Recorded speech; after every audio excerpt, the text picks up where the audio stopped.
신의 사랑한 예수, 오늘은 25강입니다. 백강 그리스도론의 구성은 총 1부, 2부나 6부로 구성되어 있고 각 부에 이제 챕터들이 여러 개 있는데 총 챕터는 27챕터입니다. 오늘은 1부, 2부에 의해서 2부는 바로 하느님 예수님의 사랑에 대한 주제에서 6번째 챕터죠. 하느님의 나라와 제자의 부르심 이 내용입니다. 제자 12를 뽑다 하는 소제목을 중심으로 나가 보겠습니다. 예수님께서는 산에 오르신 다음에요. 당신이 원하는 젊은이들을 가까이 부르시고 당신도 이제 30대 초반이었기 때문에 12제자가 다 젊은이들이죠. 그래서 교회는 본디 젊은이들의 생각으로 살아가는 곳이죠. 당신이 원하시는 젊은이들을 가까이 부르시고 12를 선택합니다. 뭐 공간복음에 다 나와 있죠. 마르코복음 3장 13절에 참고해 보시면 루카복음도 예수님께서 12제자를 뽑으시는 데에서 한층 더 깊게 산의 의미를 드러내고 있어요. 루카복음 6장 12절에 13절 한번 읽어볼게요. 그 무렵에 예수님께서는 기도하시려고 산으로 나가시어 밤을 새우며 하느님께 기도하셨다. 그리고 날이 새자 제자들을 부르시어 그들 가운데에서 12를 뽑으셨다. 제자 뽑기 위해서 밤샘 기도하신 거예요. 산에 가셔서요.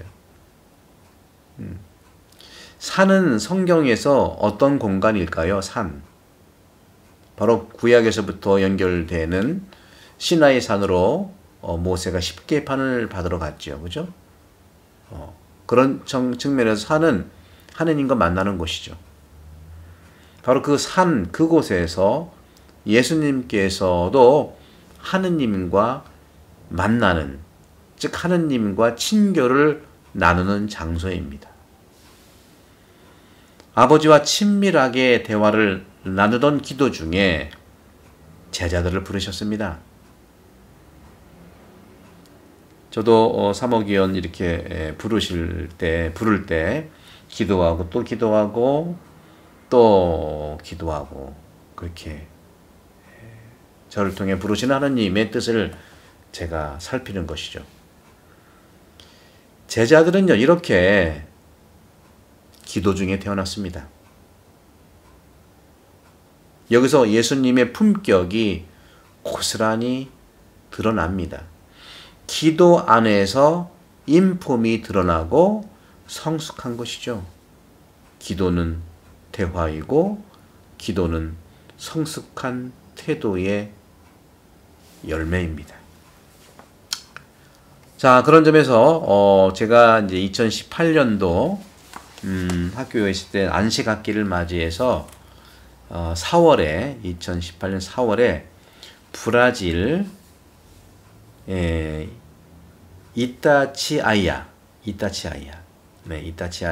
국립공원 파르쿠에 나시오날 이타치아이아에서 며칠을 지냈어요.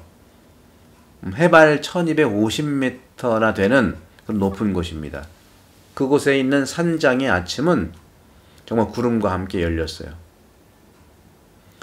또 정상은 2450m입니다. 제가 머물렀던 곳은 1250이지만 그 산의 정상은 2450m죠. 그 정상의 산길을 걸어봤어요. 정상에 올라가서. 주님께 드리는 찬미가 저절로 나왔습니다. 왜 예수님이 제자들을 뽑을 때 산에 가서 밤샘 기도를 하는지를 조금씩 느껴봤습니다.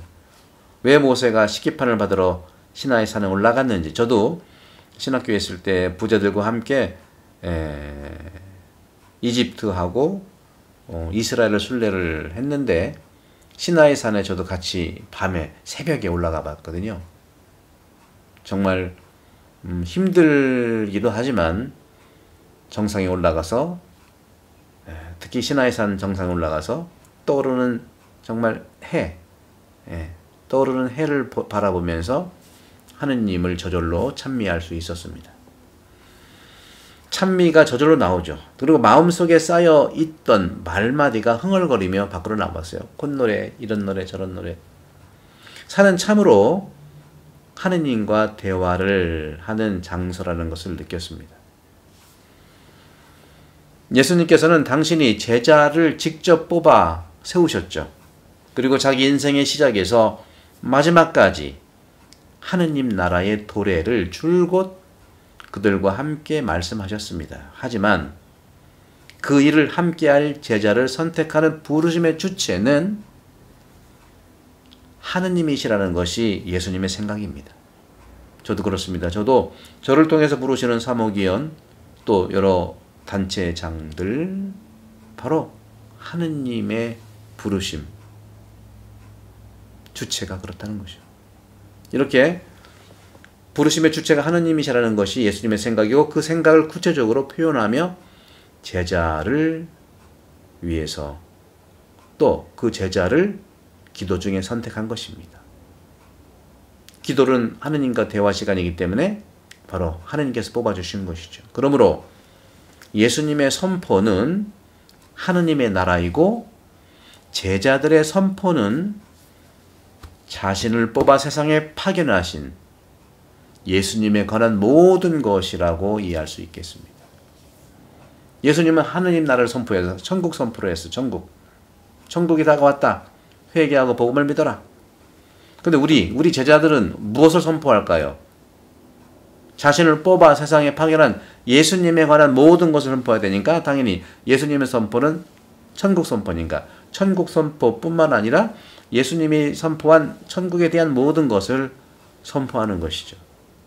예수님의 말씀 한마디 한마디는 온전히 하느님께 그리고 제자들이 전할 언어는 예수님께 집중되어 있기 때문에 우리가 전하는 말 한마디도 예수님의 언어에 몰입할 필요가 있다는 것이죠. 그래서 저는 그리스도는 백강을 시작한 겁니다. 우리는 예수의 언어에 익숙해야 된다는 것이죠.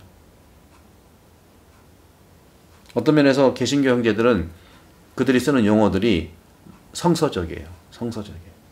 근데 우리 가톨릭에서는 물론 비성서적인 건 절대로 아닙니다. 우리가 오히려 그 성서적인 것을 잘 적용하고 있어요. 왜? 모든 신학은 성경과 전성을 토대로 해서 나온 토착화된 언어이기 때문에 그래요.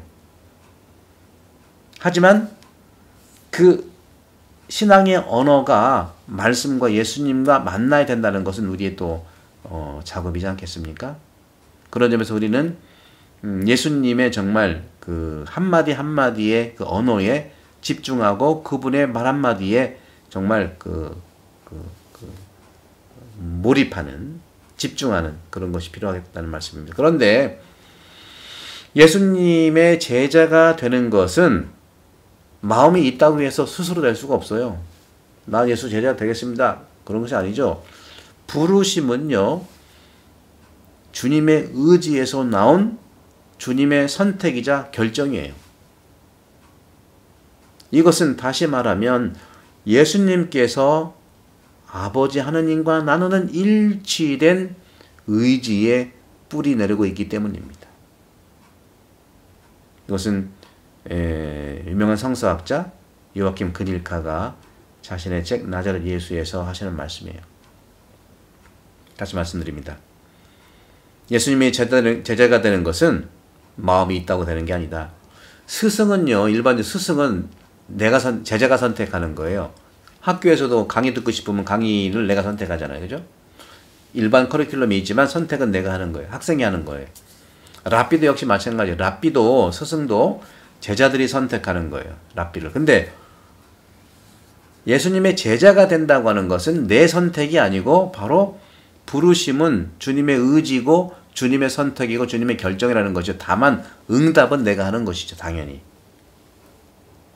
따라서 예수님께서 아버지 하느님과 나누시는 일치된 의지에 뿌리를 내리고 있기 때문에 바로 예수님의 제자가 된다는 것은 하느님의 부르심이고 하느님의 선택이라는 거예요. 거기에 내가 이제 응답하는 것은 내가 필요한 부분들이죠. 이처럼 예수님의 제자가 된다는 것, 이것은 제자들의 결단이 아닙니다. 제자가 되는 결정적인 것은 제자들의 결단이 아니라 선택하는 자의 의지에 달려 있어요. 주도권이 예수님께 있다는 것이죠. 그런데 여기서 굉장히 중요한 것은, 그렇다고 해서 내가 임명을 받은 제자가 내 주도권으로 하면 안 되는 겁니다. 예수님처럼 하느님과 긴밀한 친교를 이룬다면은 그럴 수 있죠. 요한복음 보세요. 뭐 항상 그런 얘기죠. 상호소통. 내가 하느님 안에 있고 하느님이 내 안에 있고, 내가 제자들 안에 있고 제자들이 하느님께서 하느님이 제자를 사랑하신다. 계속 이런 것을 전제하에서 말하는 것이죠. 좀 전에 말씀드린 것처럼 제자가 스승을 섬긴다는 것은 랍빅의 사제 관계에서 기존 관행이었습니다. 바빌로니아 탈무드에서 이렇게 이제 나오는 내용인데요. 신발끈 풀기를 빼고는 종이 주인에게 하는 모든 일을 제자는 스승에게 해야 하는 것이죠. 신발끈 풀기. 그러니까 요한이 예수님한테 그랬잖아요. 예수님이 나한테 세례를 받지만 나는 그분의 신발끈을 풀 수조차 없는 사람이다. 종이라는 것이죠. 이런 종은 주인에게 하는 모든 일을 똑같이 제자도 스승에게 해야 되는 거예요.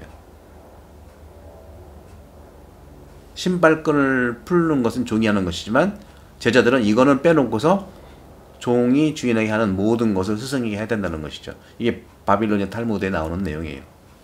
하지만 예수님이 이렇게 말합니다. 그게 아니에요. 누가 더 높습니까? 루카복음 22장 27절에 보세요. 누가 더 높습니까? 상 앞에 자리 잡은 사람입니까? 아니면 시중 드는 사람입니까?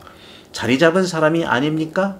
그러나 나는 그대들 한가운데 시중 드는 사람처럼 있습니다. 이런 부분들. 그래서 이런 부분들을 좀 보시면서 예수님의 제자상, 스승상이 다른 탈무드 랍비와 다르다는 말씀드렸습니다. 성부와 성자와 성령으로 반복합니다. 감사합니다.